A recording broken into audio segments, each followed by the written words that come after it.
The 1920s in Hong Kong was a period of growth and development. Public transport was becoming more prevalent, Kai Tak Airport was founded, and hotels such as the Repulse Bay and the Peninsula were built, developing the early tourism industry in Hong Kong. Hong Kong Engineering and Construction Company was established in 1922 as a civil contractor, undertaking building projects in the growing port of Hong Kong. The first company chairman was Mr. Robert Shewan of Shewan, Tomes and Company, founder of China Light and Power Company, the electrical supplier for Kowloon and later the New Territories.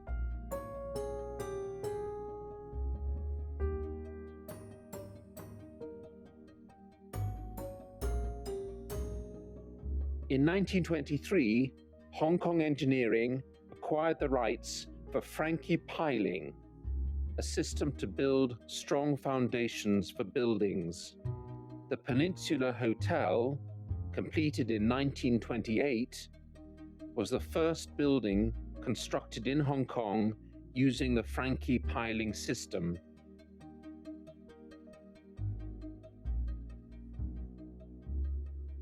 In 1930, Jose Pedro Braga was appointed managing director and chairman of the company at a time of financial crisis. The family originally arrived in Macau.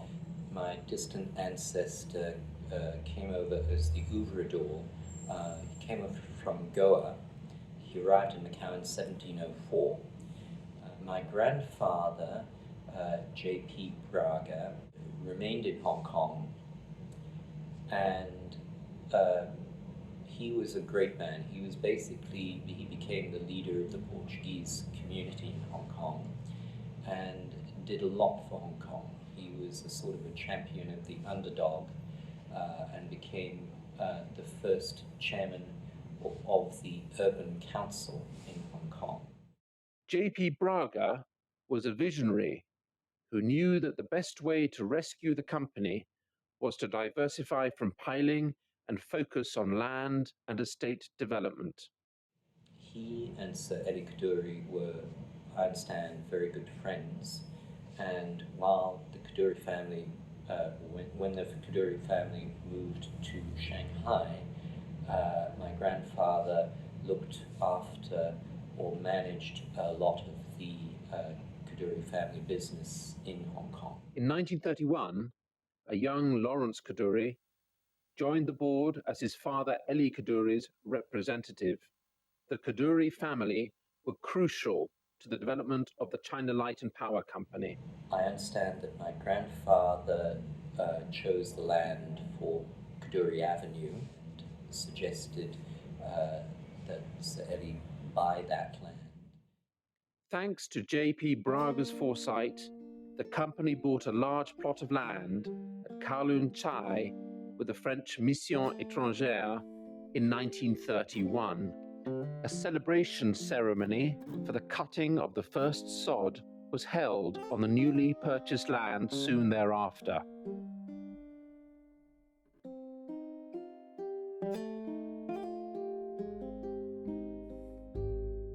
Greenery and gardens were an important part of the estate scheme from the beginning. In 1940, the chairman referred to the avenue of growing ornamental trees on both sides of the thoroughfares, where saplings of eucalyptus, cinnamon trees, flame of the forest, and seeds of horsetail were planted on the slopes of the hills. The Shanghai-based architects Messrs. Davis, Brooke and Gran were brought in to design the houses on the estate.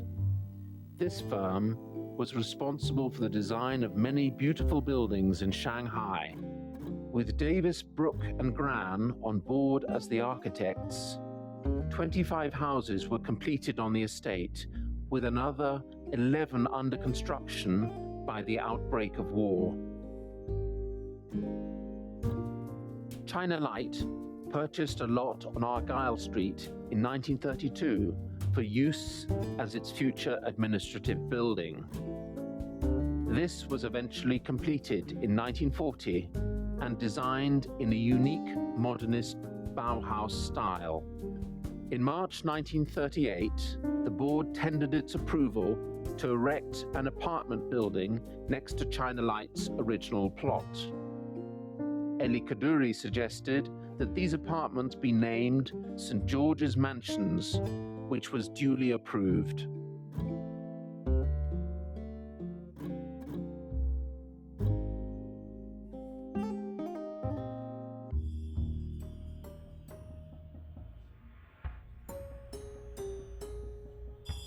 Hong Kong suffered heavily during the war years. Tragically, both Eli Kadoorie and J.P. Braga both passed away during this time. Hock Un Power Station and China Light's administrative building were both occupied by the Japanese, where much damage was done. Lawrence Kadoorie was the first POW to return to Hong Kong from Shanghai via Kunming. He took up the position of chairman of Hong Kong Engineering, whilst Horace Kadoorie was appointed director. The late 1940s was a period of reconstruction and rehabilitation. The housing crisis was serious during this time. The accommodation was the problem. Key money was that time. Because there was a shortage of flats. Everything was destroyed and bombed out. And new flats were gradually being built up, but not enough. And you had to pay somewhere $20,000, $30,000 just to get into a flat. And it wasn't refundable. No, I had nothing like that at all. So finally, Peninsula Hotel was renting rooms on monthly basis. Now that I could afford because I was getting well paid. But I was getting paid monthly. So I could afford to go to Peninsula Hotel, but it's just, two of us.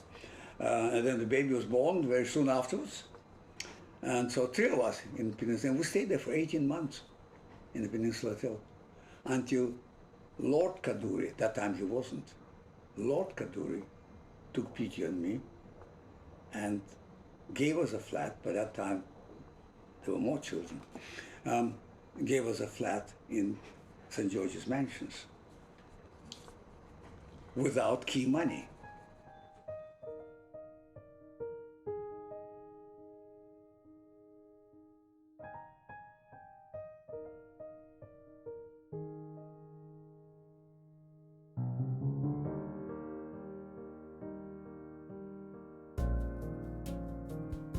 During the 1950s, an extensive site development program was undertaken, so that by the end of the decade, the estate comprised 57 houses and 35 apartments.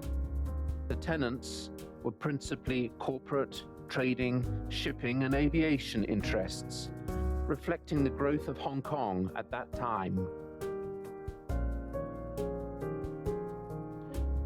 The coronation of Queen Elizabeth II in 1953 was cause for celebration. Hong Kong had come a long way since recovering from its war wounds. During the celebrations, China Light's administrative building and offices were decorated lavishly by staff members.